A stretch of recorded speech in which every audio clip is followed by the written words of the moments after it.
lives and enhance the lives of 75 others. Please go to our website. Pledge a gift of life. You'll be glad you did.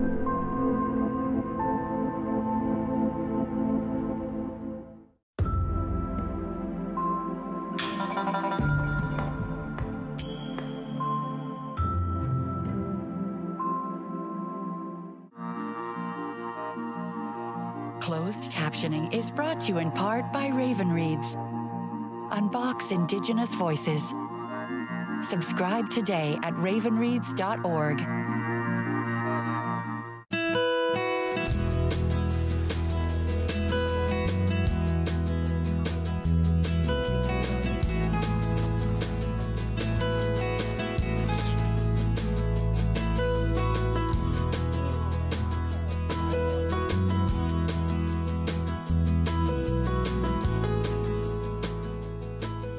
On today's episode, I visited a unique piece of property located northwest of Wyerton on Bruce Road 13.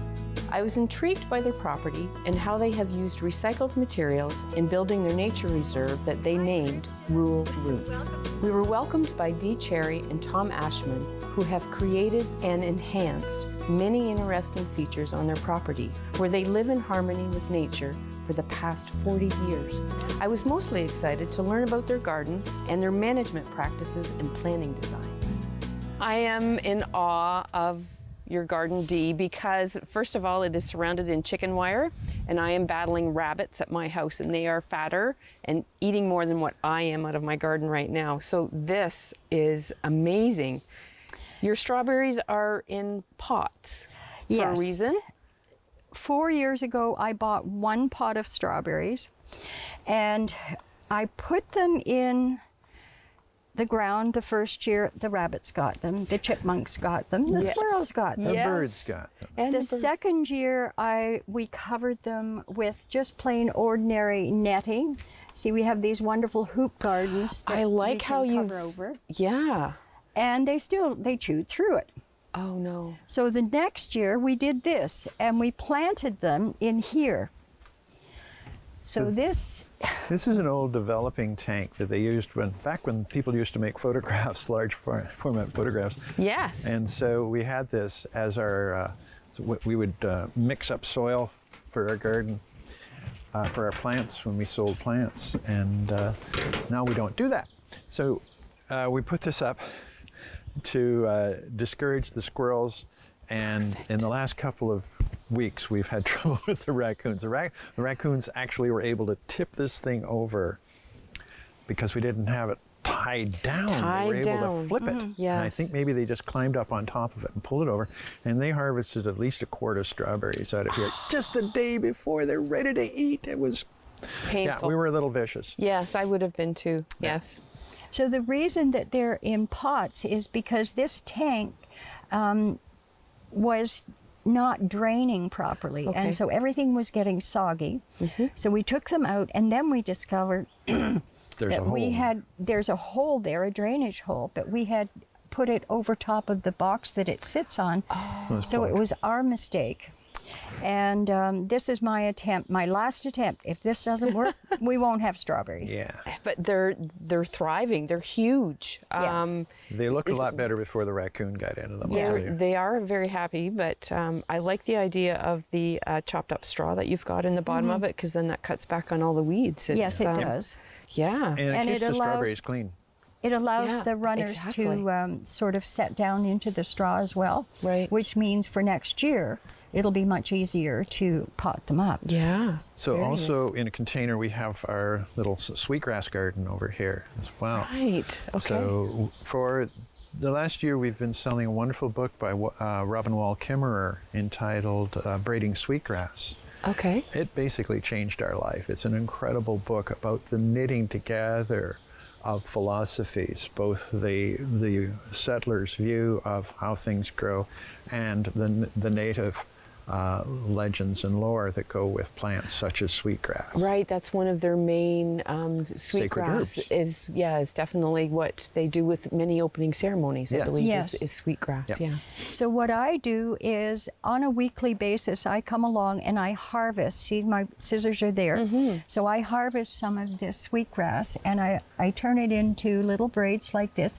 And that's why I have this braid, because it's my connection to this the plant sweetgrass. and to this wonderful planet that we live in.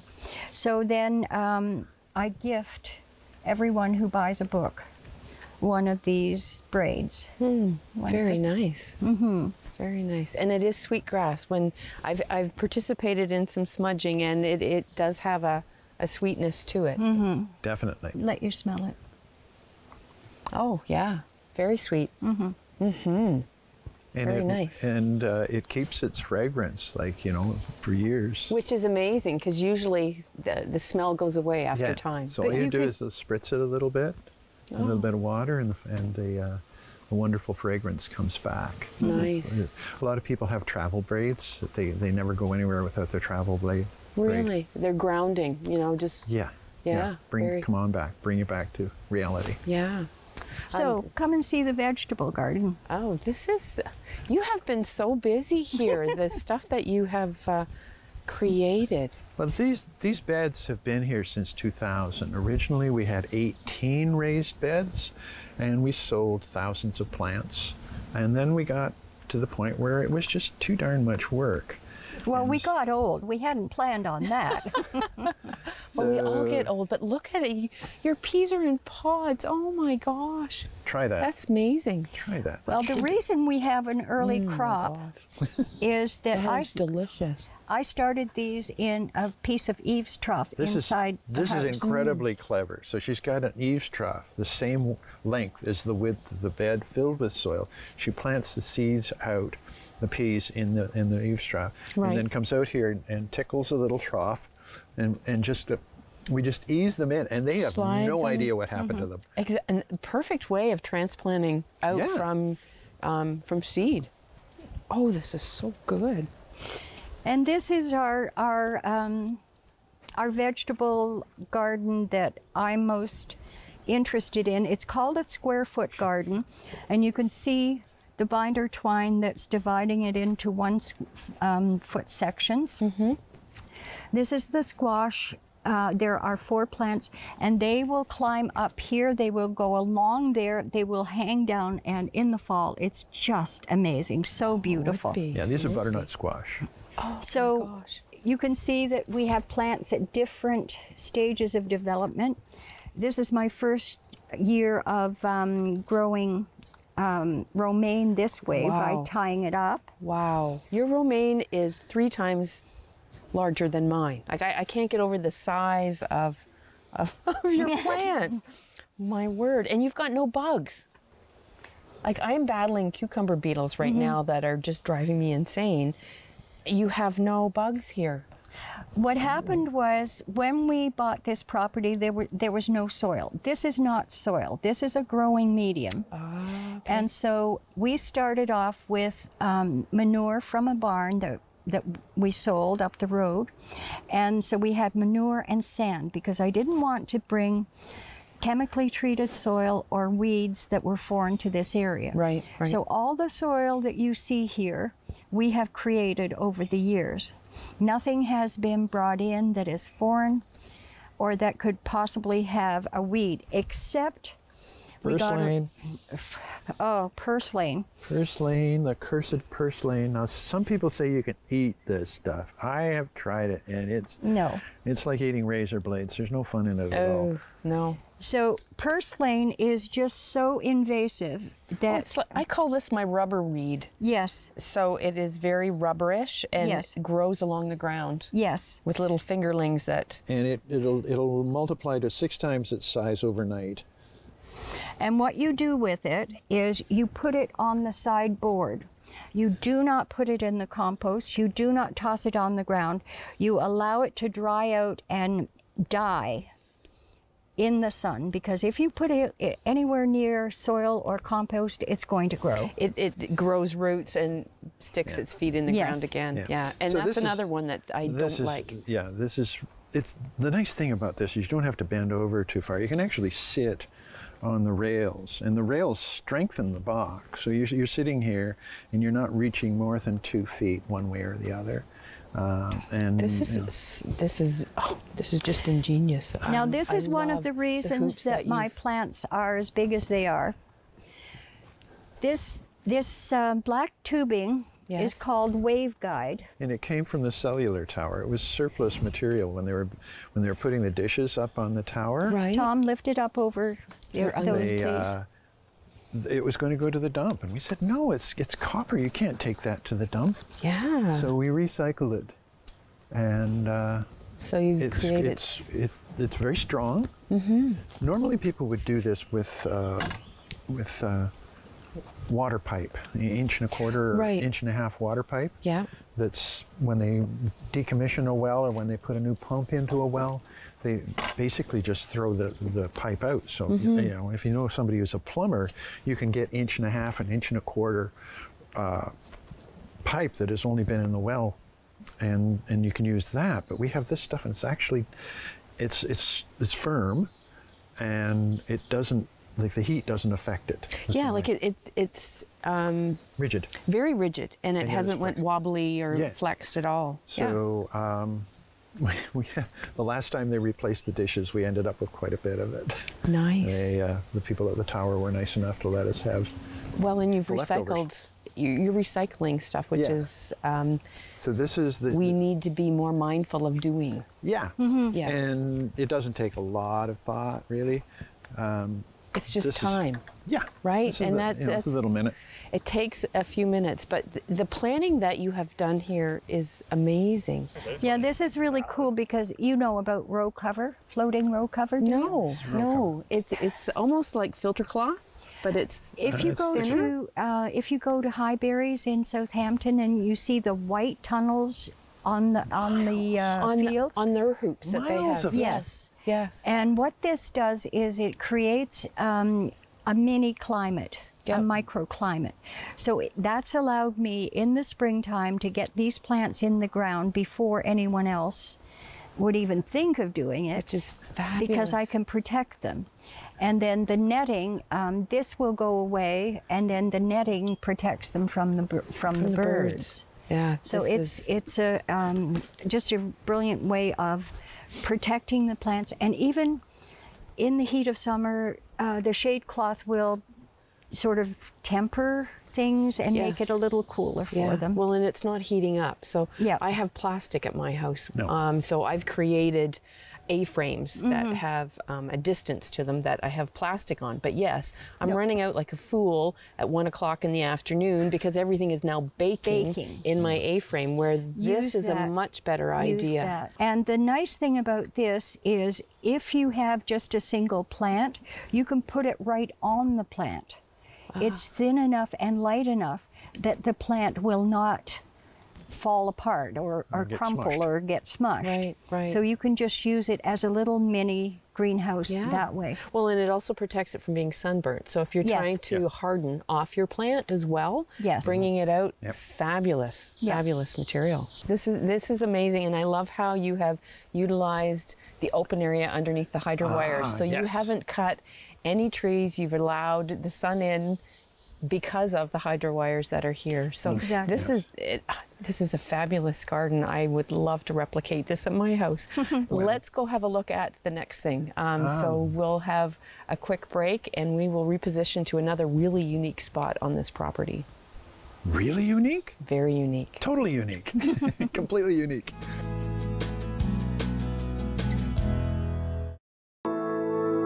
My Uncle Cheney was one of over 150,000 Indigenous children that were taken to residential schools between the 1800s and 1996.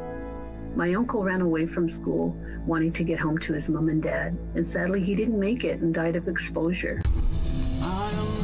When Gord Downey found out about my late Uncle Cheney's story, he wrote Secret Path, a series of poems that became an album, then a graphic novel, a documentary, and a concert. Gord met my family, and together we formed the Gord, Downey, and Cheney Winjack Fund. Together, we are sharing Secret Path and other reconciliation resources with legacy schools, setting up legacy spaces across Canada, and hosting events like Secret Path Week to inspire all Canadians to engage in reconciliation. Before he left us, Gord asked us all to do something. You're gonna figure it out. Will you join us? Together, we can make Canada a better place. Hi, I'm Dave Carr, filling in for David Sherman. On the next Politically Speaking, the outgoing mayor of Meaford, Barb Klumpus. She's not running for re-election, but she'll talk to us on Politically Speaking on Rogers TV. Are you the type who would keep going or stop? It's not easy to stop when you have an addiction. Legalizing cannabis won't stop addiction. It trivializes its consumption. Let's be vigilant. If you need help, visit portage.ca.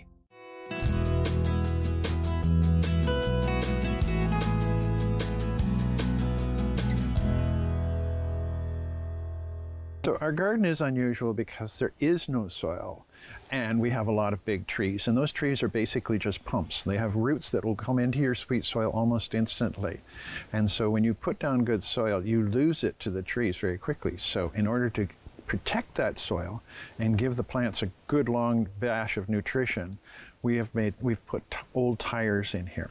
So we wanted to grow wisteria, and we knew that the wisteria was going to take at least 9 years before it bloomed. This? That's wisteria. That's the wisteria, yes. Amazing. And strangely enough, the species of it is Aunt Dee. And so we know Aunt Dee. Yeah, Yes. Aunt Dee. That's lovely. And so Oh, look at the bee just landed on it. yeah, it's an amazing plant. And this would be something that is probably growing a zone to the south of us. Like I know I could not grow this at my house, being on a hill.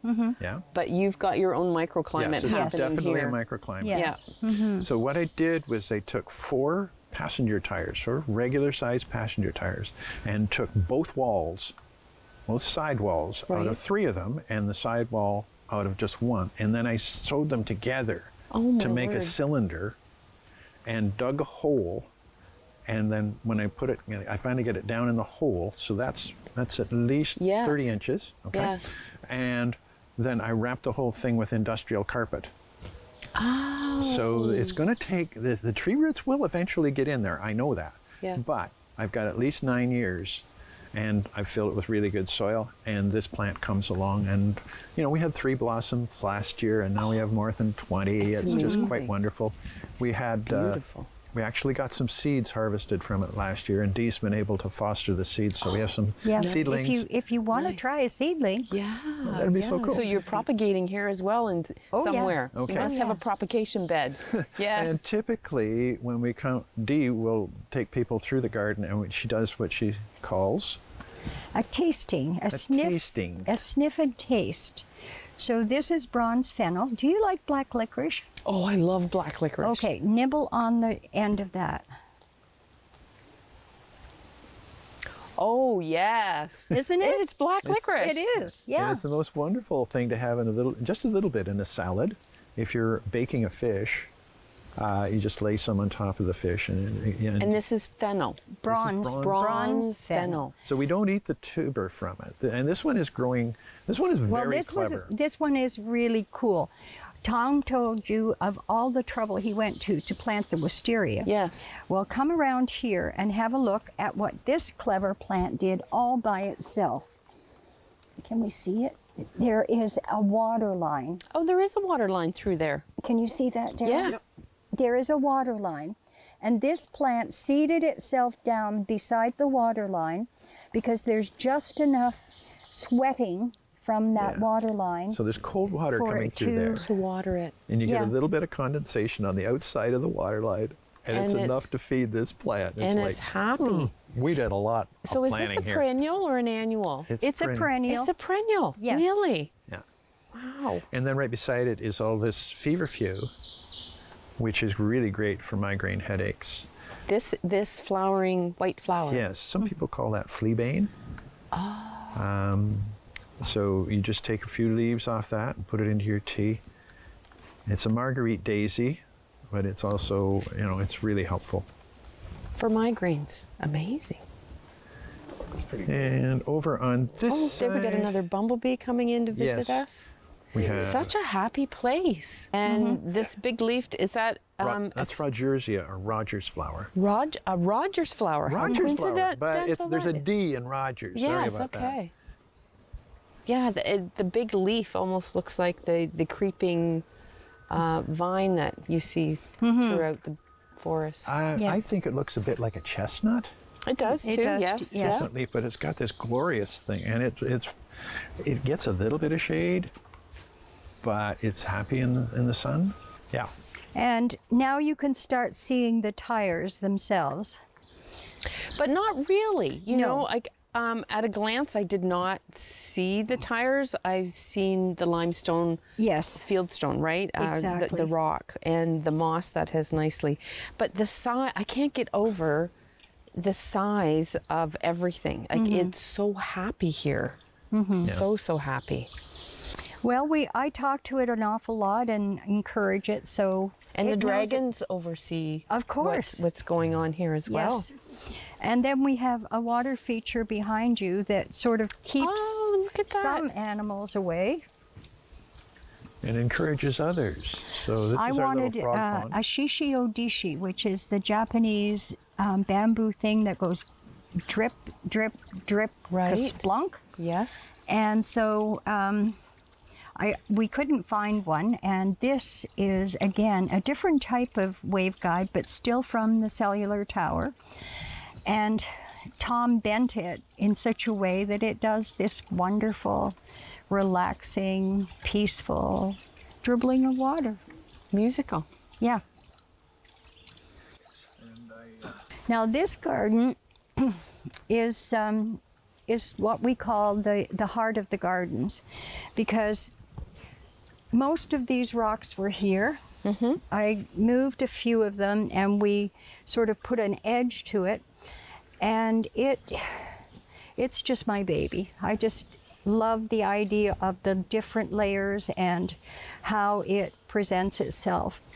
It's one of these gardens that we put a shrubler system in, a little sprinkling system, because there's nothing underneath here. These are not like the tires, which have a solid bottom under them.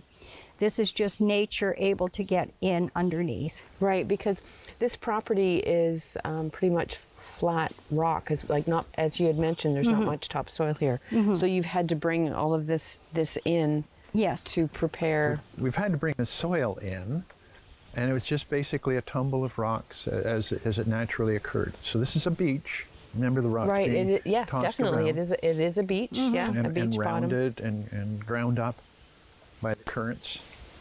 And so the soil does go away fairly quickly. We almost have to water this every day. Yes. Thankfully, we had rain last night. Yes. What a blessing. Yes. So this is the wizard? Yes, and depending on when you were born, it could be Merlin, it could be Dumbledore, or it could be Gandalf. And because of the owl, I sort of think it's Merlin. Merlin, okay, Merlin. The clematis that is behind here, I have never seen a flower like that before. Mine are, I guess you would call this single petal. Yes. This is Both. Extraordinary. It's both single and double. Yes. Yeah, because it's single on the bottom. Yeah. And double on the top. But this is one plant? Yes. Yes. So it just surprises you on Yeah, totally. what it offers. Its name is Vivian Pennel. And then beside Vivian it... Pennel. Vivian Pennel. And then beside it, we've got this lovely rose called Morden Sunrise. So this is a Canadian rose from the Morden Rose Station out in Manitoba, particularly bred for this climate. And it's got a heavenly citrusy smell to it. It's really lovely. I see all the barbs that are on the major stem going up. And I typically stay away from roses. So do I. I just don't get along with them. Okay, now a hint. You see the little roses there? Yes, like a baby rose? Yes. Or... You know when at Valentine's Day when you get a pot of roses, people take them, plant them out in their garden, and they die. Because they don't realize there are 4 plants in a small pot. Oh. And when you plant them all together, they smother each other and die. Gotcha. I have one, I can just barely see the red shining through there, and that one has been in this garden for 22 years. Wow. And the mini roses are less trouble. They don't seem to get the bugs. They don't have the issues that the larger roses do. Right. So do try it. Yeah, I'll have to, the smaller barbs. Yeah. Yes. Yeah. Yes. Oh, these have hardly any barbs on them. And it might cost you $1 because they put them on clear out after Mother's Day. Yeah, they usually do. Yeah. That's You right. get a nice variety of colors. The red is the most substantial. It lasts the longest. But you can find white and pink and orange as well. Some yellow ones. And you have rhododendrons here, and the plant with the berry on it. With this is Shrubby St. John's Wort. Shrubby. And we got that at the Arboretum near Harrison Park. Yeah, Gray Sauble Conservation. Yeah. Yeah, the So Arboretum Alliance. They had this on offer. The St. John's Wort grows, it just pops up as a weed along the driveway. And this is exactly the same blossom. I don't know whether it has the same medicinal effect or not, but it has those red berries mature into, ebony black. And, Okay, and you said medicinal, so what would be the use for? St. John's Wort is used as an antidepressant. Yeah. Oh, wow. Yeah. So it's a calmative. You go around, you harvest all those little yellow flowers, and you stuff a bottle full of them, and you pour some vodka or grain alcohol on top of that, put it in the back of a cupboard for 6 weeks, and magically it turns scarlet red. So that's your tincture of St. John's Wort. So this is not rhododendron? No, this is Helleborus, and it's Lenten rose, and it's one of my favorites because it's one of the earliest blossoms in the spring, and you can see it's already setting seed. And what's going to happen is you're going to take this home and put it in a little jar or on your counter, and it will just do its thing and stay beautiful. Really? Yeah.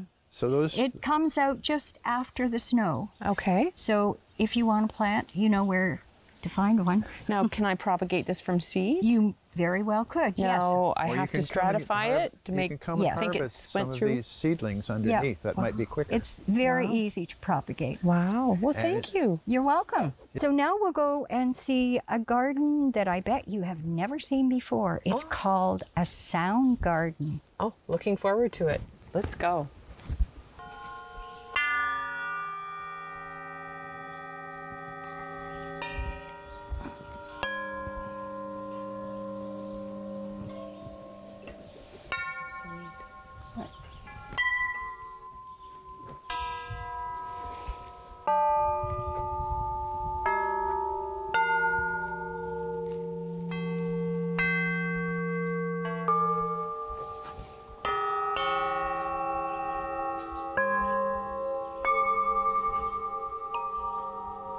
Wow. A whole new meaning to wind chimes. Whole new meaning. Wow. That is so neat. And it's all basically just recycled stuff. But wait, we're not finished yet. There's more? One more There's to go. one more to One go. more to go. Okay. Okay. Lead the way. Oh, I never even noticed that. That was all part of the plan.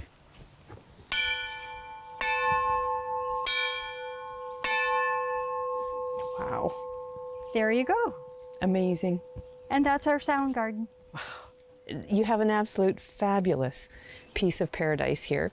And we've only touched the beginning of we were going to have to come back because these people have built a tree house. They live in a solar home or a passive solar home. And they also have this 100-acre parcel of property. You've got a few covenants on it as well because it is completely surrounded by a quarry. So this is a very unique piece of property, and I can't thank you enough for allowing us to come and visit you. It was a pleasure. So thank you very much, and thank you for joining us on Wandering Grape Roots.